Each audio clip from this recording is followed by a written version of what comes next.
বগুড়া জেলায় অবস্থিত বাংলাদেশের অন্যতম প্রাচীন নিদর্শন মহাস্থানগড়।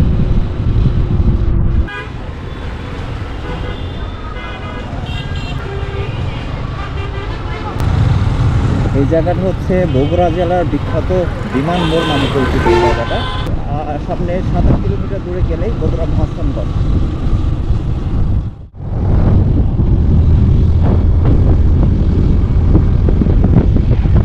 বগুড়া রংপুর মহাসড়ক থেকে আমরা হাতের বামে ঢোকার পর রাস্তাটি দিয়ে আমরা এখন এগিয়ে যাচ্ছি, আর অল্প কিছু দূর দূরেই মহাস্থানগড়।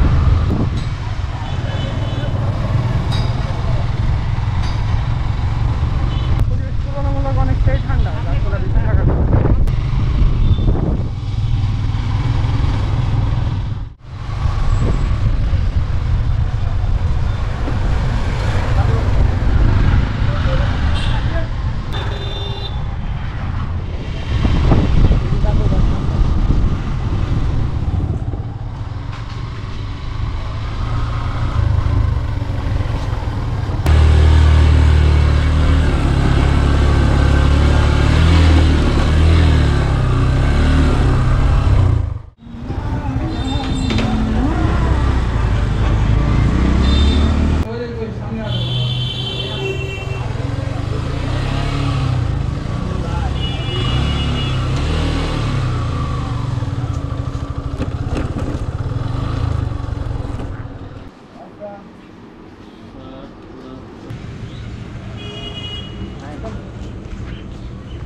ব্রেকিং পিরিয়ডে মেরে দিছি।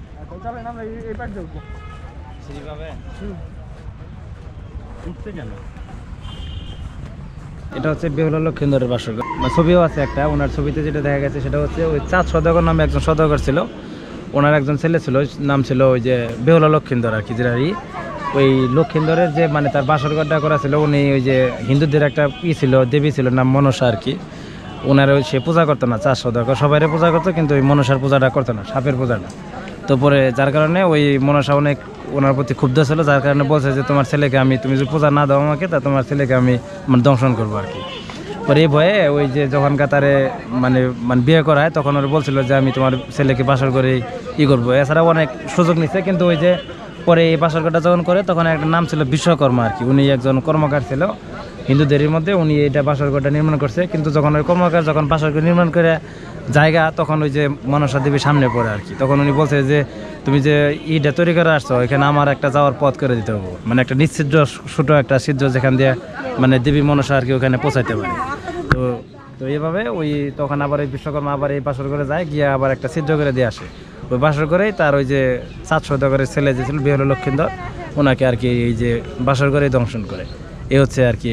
আচ্ছা, এটা কি তাহলে যে উপরে যে একটা উপরে যে ঘরটা, হ্যাঁ ওইটাই বাসর ঘরটা। আচ্ছা, আর এটা কি মহাস্থানগড়ের অংশ একটা নাকি? হ্যাঁ, মহাস্থানগড়ে। তো অনকার হিন্দুদের কথা ছিল, ওইগুলা হিন্দু ছিল অনেক বেশি তো এই এলাকায় বগুড়াতে। আচ্ছা, কিন্তু ওই যে মহাস্থান করে গৌড়ের রাজা ছিল উনি। হ্যাঁ, উনি ওই যে হিন্দু ধর্মের একজন প্রভাবশালী একজন রাজা ছিল। তো ওই যে ইন্ডিয়া থেকে একজন নিয়ে আসছিল, মানে আমাদের ধর্ম ইসলাম ধর্মের, যে নামটা আমার সঠিক খেয়াল নাই। উনি মানে ওনার সাথে যুদ্ধ করছিল, সেটা আমরাও একটু একটু জানি। সেটা হচ্ছে ওই যে তখনকার সময়ে মানে গরু জবাই করা অনেক নিষিদ্ধ ছিল আর কি। তো তখনকার ওই একটা কুয়া ছিল, গোরগোবিন্দের একটা কুয়া ছিল, ওই কুয়ার মধ্যে সে সব দেখতে পারতো, মানে কে আসতেছে, মানে অলৌকিক একটা তার ক্ষমতা ছিল ওই কুয়া। পরে ওইটা কুয়াটা ধ্বংস করার জন্য মানে কাকে একটা মানে কোন বাচ্চার ছেলে যেন মানে একটা লোকের ছেলে আঁকিকে করবো, পরে উনি গোপনে একটা গরু জবাই করছিল। গরু জবাই করলে কাকে ওই যে এক টুকরা গুস্তা নিয়ে তার ওই কুয়ার মধ্যে ফেলছিল। ফেললে পরে তার ওই কুয়ার কার্যক্ষমতাটা নষ্ট হয়ে যায়। এটা আর কি ওই যে মহাস্থানগড়ে আমরা যেখানে যেতে যাচ্ছি ওইখানকার ওইটা কাহিনী হচ্ছে ওইটা।